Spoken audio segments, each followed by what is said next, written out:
नमस्कार दोस्तों, स्वागत है आपका एग्जाम नोएडा में। इस डिस्कशन में हम 15 नवंबर 2020 के सभी इंपॉर्टेंट करंट अफेयर को कवर करेंगे। फर्स्ट क्वेश्चन, किस राज्य यूटी ने कोविड-19 मरीजों को मुफ्त ई वाहन सेवा के लिए जीवन सेवा ऐप लॉन्च की है? तो अभी हाल ही में दिल्ली की सरकार ने ये जीवन सेवा ऐप इसको लॉन्च किया है। इसमें क्या होगा, कोविड-19 के काल में जो भी आइसोलेशन है जो लोग, ये डायरेक्ट इस एप्लीकेशन पे जाकर अपने लिए हॉस्पिटल जाने के लिए एम्बुलेंस को डायरेक्ट बुक कर सकेंगे। तो ये इसका मेन पूरा मकसद है। किसने लॉन्च किया है? दिल्ली की सरकार ने। अभी हाल ही में कुछ टाइम पहले देश का पहला प्लाज्मा बैंक बनाया गया था, ये भी दिल्ली में ही बनाया गया था। दिल्ली के मुख्यमंत्री की बात करें, ये है अरविंद केजरीवाल। लेफ्टिनेंट गवर्नर की बात करें, ये है अनिल बैजल। तो याद रखेगा, सी दिल्ली इस क्वेश्चन का सही आंसर है। किस राज्य के कडप्पा जिले ने जल संरक्षण में शीर्ष स्थान हासिल किया है? तो अभी हाल ही में आंध्र प्रदेश का ये जो कडप्पा जिला है, इसने ही वाटर कंजर्वेशन में पहला स्थान प्राप्त किया है। तो सी इस क्वेश्चन का सही आंसर है। और ये जो अवार्ड दिए गए थे ना, मतलब ये जो रैंकिंग दी गई थी, ये भी हाल ही में जल शक्ति अभियान के लिए उसके अंतर्गत दी गई थी 2019 के लिए। पहला स्थान तो प्राप्त हुआ है कडप्पा को, जो कि आंध्र प्रदेश में स्थित है। दूसरा स्थान प्राप्त हुआ है संगारेड्डी, ये कहाँ पर है? ये तेलंगाना में है। तीसरा स्थान प्राप्त हुआ है थंजावुर, ये कहाँ पर है? तमिलनाडु में है। फिर से बोलता हूँ, पहला स्थान प्राप्त हुआ है कडप्पा, जो कि आंध्र प्रदेश में स्थित है। दूसरा स्थान प्राप्त हुआ है संगारेड्डी, ये तेलंगाना में है। तीसरा स्थान प्राप्त हुआ है तंजावुर, ये तमिलनाडु में है। तो ये शुरू की टॉप 3 डिस्ट्रिक्ट को आप याद रखेगा। किस राज्य ने प्रोजेक्ट एयर केयर की शुरुआत की है? तो भी हाल ही में हरियाणा की सरकार ने प्रोजेक्ट एयर केयर को लॉन्च किया है। इसमें क्या होगा, जो गुरुग्राम वाला रीजन है ना, यहाँ पर एयर पोल्यूशन काफ़ी मात्रा में अब फैल रहा है। तो इसी को टैकल करने के लिए हरियाणा की सरकार ने गुरुग्राम में 65 वायु को इस्टेब्लिश किया जाएगा। वायु क्या है? इस प्रकार का ये एक कूलर है, मतलब एक तरीके से जो एयर क्वालिटी है ना, उसको इम्प्रूव करने में सहायता प्रदान करेगा। वायु का पूरा नाम क्या है? Wind augmentation purifying unit. फिर से बोलता हूँ, विंड ऑगमेंटेशन प्यूरिफाइंग यूनिट। तो याद रखेगा, हरियाणा की सरकार ने प्रोजेक्ट एयर केयर को लॉन्च किया है। भारत का पहला चंदन संग्रहालय कहाँ खोला जाएगा? तो ये खोला जाएगा कर्नाटका के जो मैसूर है ना, मैसूर में जगह है अशोकापुरम, वहीं पर ये भारत का पहला चंदन संग्रहालय यानी सैंडलवुड म्यूजियम को सेटअप किया जाएगा। मतलब ये ओपन हो चुका है ऑलरेडी। तो कहाँ पर? कर्नाटका। डी इस क्वेश्चन का सही आंसर है। इसमें क्या होगा, जो किसान है ना, उनको चंदन की इंपॉर्टेंस बताई जाएगी और चंदन उगाने के लिए जो जो सुविधाएं, टेक्नोलॉजी, मैथोडोलॉजी जो होती हैं, उन सभी की अच्छी तरीके से इनको टीचिंग दी जाएगी। मतलब एक तरीके से किसानों को शिक्षित किया जाएगा चंदन के बारे में। तो डी इस क्वेश्चन का सही आंसर है। विश्व दयालुता दिवस कब मनाया जाता है? तो ये हर साल 13 नवंबर को मनाया जाता है। थीम क्या है इस बार इसकी? The world we make inspire kindness. फिर से बोलता हूँ, the world we make inspire kindness. 5 नवंबर को वर्ल्ड सुनामी डे बनाया जाता है। 7 नवंबर को बनाया जाता है नेशनल कैंसर अवेयरनेस डे। 12 नवंबर को वर्ल्ड निमोनिया डे। तो याद रखेगा, डी 13 नवंबर इस क्वेश्चन का सही आंसर है। वित्त मंत्री निर्मला सीतारमण ने किसानों के लिए कितने की उर्वरक सब्सिडी की घोषणा की है? उर्वरक क्या है? यह है फर्टिलाइजर।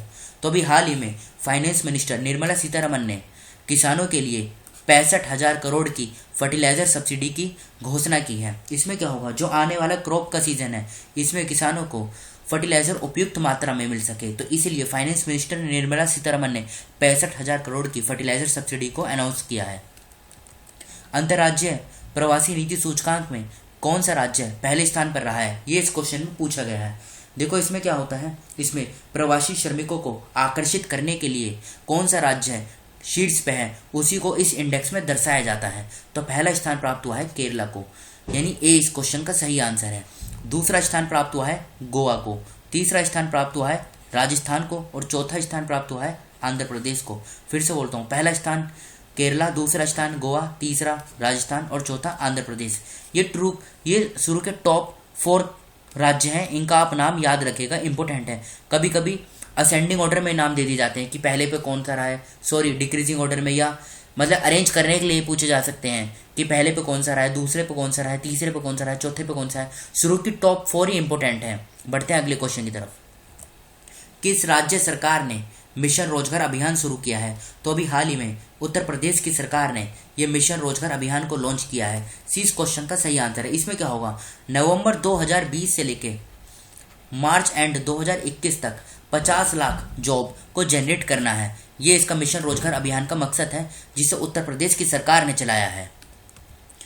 किस राज्य की विधानसभा में आदिवासियों के लिए अलग पहचान कोड का प्रस्ताव पारित किया गया है? तो अभी हाल ही में झारखंड की असेंबली में आदिवासियों के लिए अलग से सेपरेट कोड के लिए एक बिल पास किया गया है। तो 20 क्वेश्चन का सही आंसर है। अब इस बिल में क्या है, ये सब इंपॉर्टेंट नहीं है।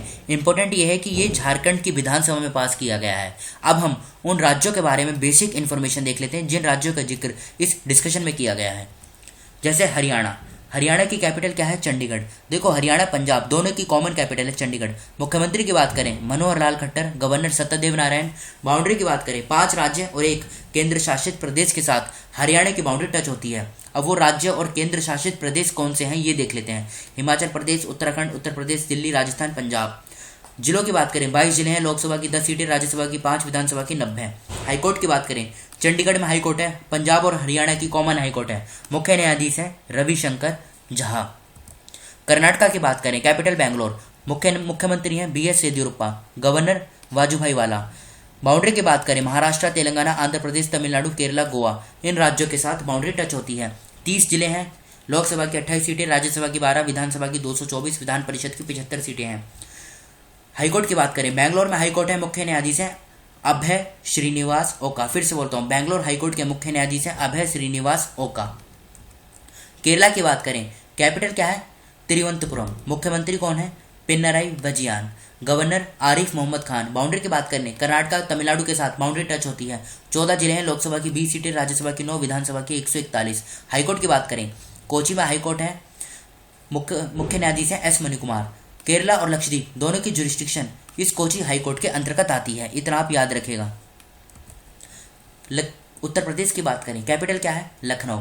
मुख्यमंत्री योगी आदित्यनाथ। गवर्नर की बात करें आनंदीबेन पटेल, और इन्होंने अभी MP की जो गवर्नर है उस MP के गवर्नर पद का भी इन्होंने कार्यकाल संभाला हुआ है, आनंदीबेन पटेल। बाउंड्री की बात करें 8 राज्य और 1 केंद्र शासित प्रदेश के साथ बाउंड्री टच होती है।